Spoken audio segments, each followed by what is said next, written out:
Bismillahirrahmanirrahim. Assalamualaikum warahmatullahi wabarakatuh. Teman-teman sekalian yang sedang belajar mekanika tanah, pada kesempatan ini saya Wahyudin MY akan sharing tentang beberapa pemeriksaan yang ada di bidang mekanika tanah.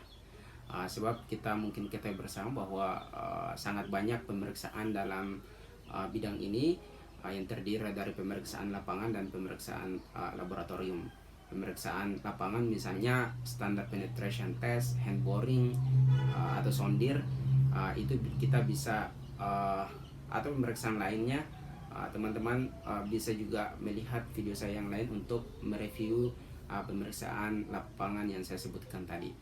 Nah, sedangkan pemeriksaan laboratorium yaitu pemeriksaan yang dilakukan dengan mengambil sampel di lapangan terus dibawa ke laboratorium. Nah, pada video singkat ini saya hanya akan mereview 3 jenis pemeriksaan laboratorium saja, yaitu pemeriksaan kadar air tanah, pemeriksaan berat isi, dan pemeriksaan berat jenis tanah. Oke, mari kita mulai dengan pemeriksaan kadar air. Nah, kadar air tanah adalah perbandingan antara berat air dengan berat tanah kering dengan volume yang sama pada temperatur tertentu. Jadi pemeriksaan kadar air tanah ini sama dengan kadar air zat-zat lainnya, apakah kadar air hasil pertanian misalnya jagung, beras, segala macam itu dibutuhkan.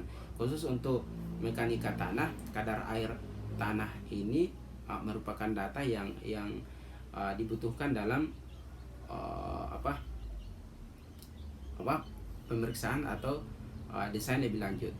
Mari kita lihat contohnya misalnya di jurnal yang bisa dilihat di slide di sini. Kadar air tanah ini sangat berpengaruh terhadap daya dukung pondasi. Ketika misalnya di penelitian ini, ketika kadar air berkurang, maka daya dukung tiang pondasi ini juga meningkat. Sebaliknya, ketika kadar air bertambah, maka daya dukung tiang ini berkurang. Jadi kita bisa lihat kadar air ini berpengaruh terhadap daya dukung tiang. Nah, mari kita lihat di penelitian yang lain. Ini penelitian yang lain.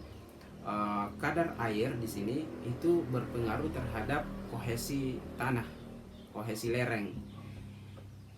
Jadi semakin besar kadar airnya, itu juga kohesinya bisa berkurang. Sedangkan kita ketahui kohesi yang tinggi itu sangat dibutuhkan, karena kohesi itu adalah kemampuan melekat atau tarik menarik antar partikel tanah.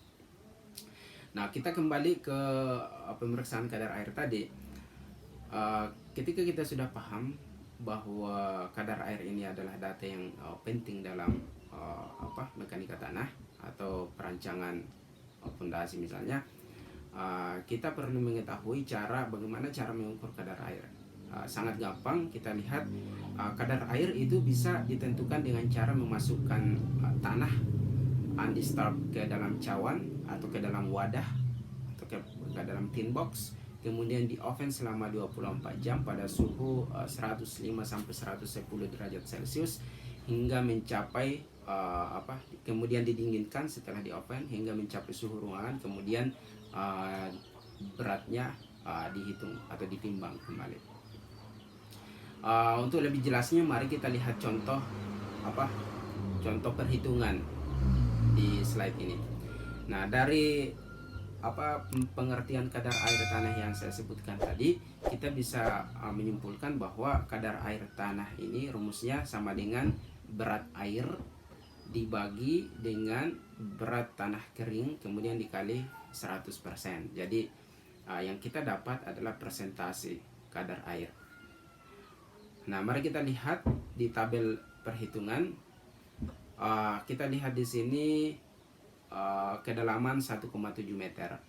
Artinya adalah tanah yang saya uji kadar airnya ini diambil di lapangan pada kedalaman 1,7 meter. Kemudian di sini ada nomor wadah A dan B. Itu maksudnya adalah sampel saya terdiri dari 2 wadah. Kenapa 2 wadah? Ya supaya saya bisa rata-ratakan nanti. Kalau semakin banyak wadah, semakin logikanya semakin bagus, karena kita mendapatkan data hasil kadar air yang lebih mendekati hasil sesungguhnya di lapangan. Tapi saya rasa 2 sudah cukup. Kalau mau ditambah lagi sampai 3 boleh, tapi jangan 1 juga, 2 cukup lah untuk praktikum. Nah, di sini sudah jelas. Kemudian kita lihat langkah nomor 1. Di laboratorium itu kita ambil wadah, di sini sebut tin box, kemudian ditimbang. Ini masih kosong, kemudian kita kasih simbol W1, di mana tin box nomor A itu 86,5 gram, kemudian tin box B itu beratnya 91,1 gram. Kemudian kedua tin box ini diisi dengan tanah sampel, sehingga kita dapat di nomor 2 itu yaitu berat tin box dan tanah basah, itu kita kasih simbol W2. Akhirnya kita dapat 609 gram untuk sampel A dan 425,1 untuk sampel B.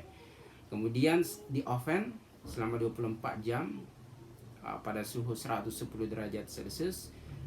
Setelah 24 jam dikeluarkan, didinginkan sampai suhu ruangan, kemudian ditimbang kembali. Pasti beratnya berkurang. Kenapa? Karena sudah di oven, airnya sudah terbuang. Kita dapatlah W3, yaitu 470 gram untuk sampel A dan 334,5 untuk sampel B. Nah, sampai situ pahami. Terus masuk ke langkah nomor 4, berat air. Berat air ini didapat dari W2 kurang W3, sehingga kita lihat 139 gram untuk A dan 90,6 untuk B. Nah, kemudian berat tanah kering. Berat tanah kering itu kita kasih notasi W5 sama dengan W3 dikurang W1. Maka kita lihat angkanya di baris nomor di langkah nomor 5. Terus di nomor 6, saatnya kita menghitung kadar air, di mana W4 per W5 kali 100%, maka kita dapat 36,25 untuk A dan 37,22% untuk B. Kemudian kita rata-ratakan, di mana A tambah B bagi 2 didapatlah 36,73%. Nah, saya kira gampang saja. Kalau teman-teman juga bisa mungkin searching di videonya YouTube untuk mendapatkan langkah-langkah yang lebih detail. Nah, terus pemeriksaan berat isi. Berat isi basah tanah adalah perbandingan antara berat air dengan volume tanah yang sama. Nah, penentuan berat isi basah tanah dapat dilakukan dengan cara memasukkan tanah undisturbed atau disturbed ke dalam cincin, kemudian ditimbang. Setelah ditimbang, tanah dikeluarkan dengan menggunakan extruder, kemudian cincin ditimbang kosong.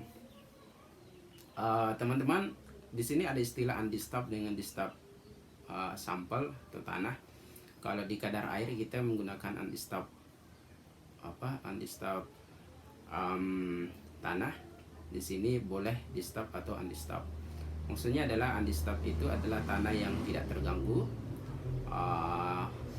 di mana struktur tanah itu masih sama atau hampir sama, diupayakan sama dengan struktur tanah aslinya di lapangan.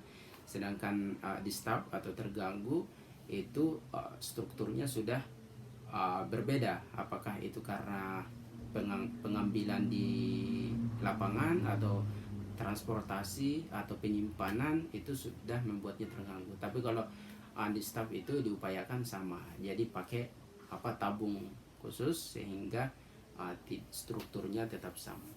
Bayangkan kalau yang digunakan kadar air adalah tanah terganggu, misalnya sampelnya di dalam wadahnya misalnya ada airnya basah, kemudian ketika diuji kadar airnya, otomatis kadar airnya akan lebih tinggi dari tanah yang sebenarnya. Itulah mengapa kadar air kita menggunakan undisturbed soil atau tanah tak terganggu.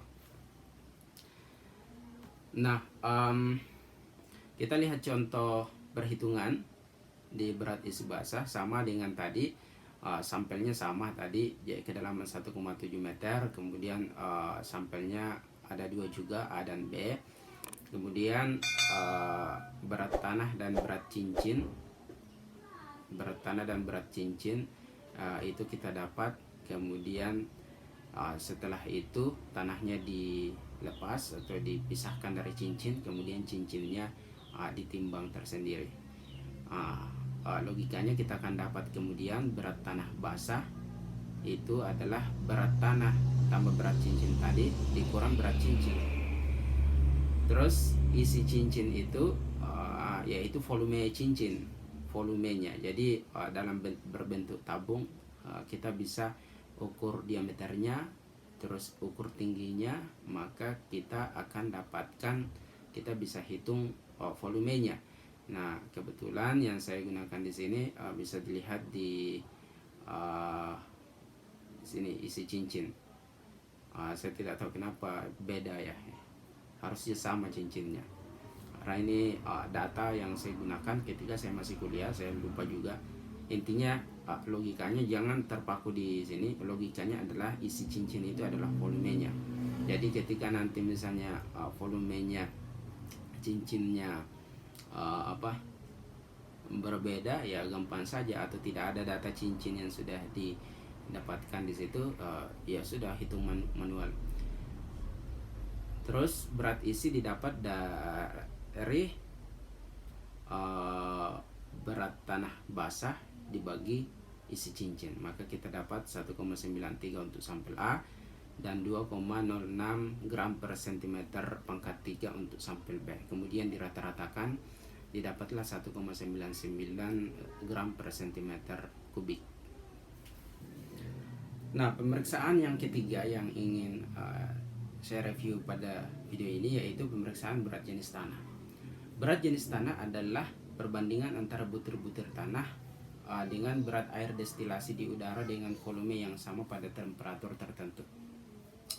Langkah percobaannya bisa kita lihat kita bisa search di beberapa referensi, bahkan videonya mungkin di YouTube ada juga praktek percobaannya. Tapi di sini saya mau sampaikan bahwa yang digunakan, sampel yang digunakan untuk pemeriksaan berat jenis tanah adalah sampel tanah yang lolos saringan nomor 40. Jadi tanah dalam uji tanah ini kita kenal ada saringan, ada beberapa saringan, dan diantaranya adalah nomor 40. Kemudian itu tanah yang digunakan di berat jenis ini, yaitu tanah yang lolos ayakan nomor 40 itu. Jadi diayak dulu kemudian digunakan. Itu masukkan ke dalam piknometer bersama air suling yang telah ditimbang terlebih dahulu. Nah, gelembung udara yang terdapat dalam piknometer dihilangkan dengan cara memanaskan piknometer tadi di atas tungku pemanas. Biasanya sudah ada kompor listrik di laboratorium. Kemudian dinginkan piknometer sampai mendekati suhu ruangan, kemudian hitung beratnya. Nah, kita langsung saja lihat contoh perhitungannya. Sama dengan dua pemeriksaan sebelumnya, ini di tanah yang digunakan pada kedalaman 1,7 meter di lapangan. Nah, terus kita gunakan dua sampel A dan B, bisa 3 bisa 4, lebih banyak lebih bagus, tapi 2 mungkin sudah cukup. Kita timbang berat piknometer saja untuk 2 sampel ini. Terus setelah itu masukkan contoh tanah, dapatlah W2. Kalau berat piknometer saja W1. Kemudian berat tanah kita akan lihat W2 kurang W1. Terus kemudian pada suhu 27 derajat Celcius ini kita timbang lagi berat piktometer tambah air tambah tanah. Jadi dapatlah 697,7 dan 676,9 masing-masing sampel A dan B. Nah, berat piktometer tambah air pada T derajat Celcius yang kita berikan simbol W4 itu 685 gram dan 660,8 gram masing-masing untuk A dan B. Didapatlah W5 sama dengan, ini sudah dihitung, WT ditambah W4. Kemudian isi tanah ini juga dihitung, W5 kurang W3. Kita bisa lihat angkanya di tabel. Berat jenis diberikan simbol GS sama dengan WT dibagi W5 kurang W3. Jadi dapatlah 2,01 dan 2,79 masing-masing untuk sampel A dan B. Dengan tidak ada satuan. Dirata-ratakan dapatlah kita 2,40 untuk berat jenis tak sampel ini. Nah, ini berat jenis tanah ini berkaitan dengan menentukan jenis tanah atau tipe tanah. Kita bisa lihat misalnya tipe tanah pasir itu 2,65 sampai 2,67. Pasir berlanau, lempung organik, tanah dengan kandungan mika dan besi dan tanah organik, itu ada juga kesimpulan yang didapat dari berat jenisnya, angka berat jenisnya. Ya teman-teman, itu video singkat yang bisa saya buat pada kesempatan ini, dimana kita review mekanika tanah, pemeriksaan berat kadar air, berat isi, dan berat jenis. Pada kesempatan yang lain kita akan buat video pemeriksaan mekanika tanah yang dilaksanakan di laboratorium.